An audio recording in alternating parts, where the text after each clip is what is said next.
Have you ever felt stuck? You know, like some invisible force is just holding you in place, keeping you from moving forward? Well, today we're going to dig into this really powerful, ancient story that has a lesson so relevant, it honestly feels like it was written for right now. It's a story all about the real cost of looking back.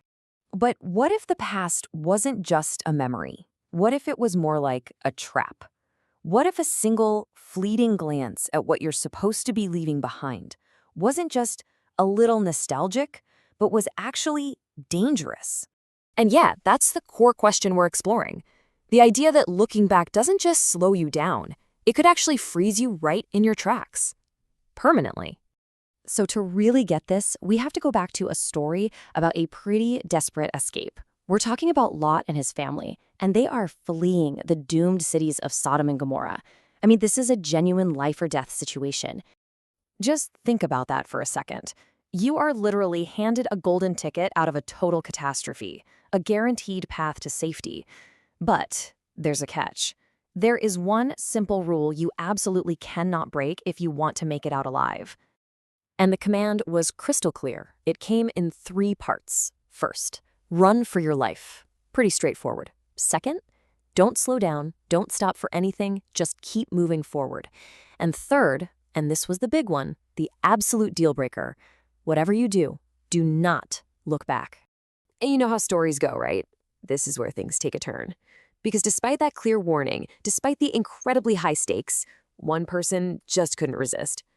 Lot's wife makes a fateful choice to disobey that final command. But why? Why would she do that? And here it is. This is the heart of the entire lesson. It wasn't just some idle curiosity. She looked back because she was attached. Her heart, her focus, her very sense of who she was, it was all still tied to the place she was supposed to be leaving behind forever. And the consequence? It was instant and it was absolute. Okay, so let's dive into this, because this is so much more than just an ancient tale. This story is an incredible metaphor for our own lives. What does it actually mean for us, here and now, to become a pillar of salt? Well, becoming a pillar of salt is a metaphor for being frozen. It's this state of total paralysis where our attachment to the past, to what was, physically prevents us from moving into what could be.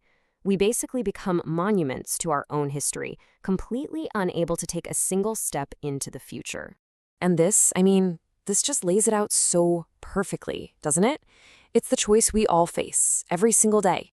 We can look back and live in this world of stagnation and regret, just replaying the past over and over. Or we can look forward, towards growth, towards new opportunities, and towards the unwritten story of our future. And this is where it gets really personal. See, we all have a Sodom and Gomorrah, some part of our past that life or wisdom or even just our own gut instinct has told us we need to leave behind. So the real question becomes, what's yours? No, seriously, take a second. What part of your past do you find yourself looking back at? What memory, what person, what experience holds that kind of magnetic pull for you? And what's really interesting here is the range of things we get attached to. They aren't all negative.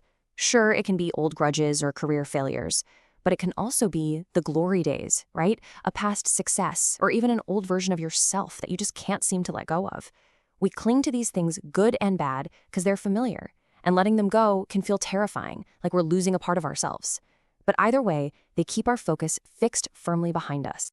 So, this all brings us to the final and maybe the most crucial point of all, understanding not just what we're attached to, but the real tangible cost of holding on. And the warning from the story is, it's chillingly direct. The things we refuse to let go of have the power to stop us, not just slow us down, but to bring our progress, our growth, our entire forward momentum to a complete and permanent stop. So I'm going to leave you with this. The past is, by definition, behind you. That's just a fact of time. But the real question, the one that truly defines your future, is, are you behind it? Or are you still looking back, risking everything for just one more glance at what you're supposed to leave behind?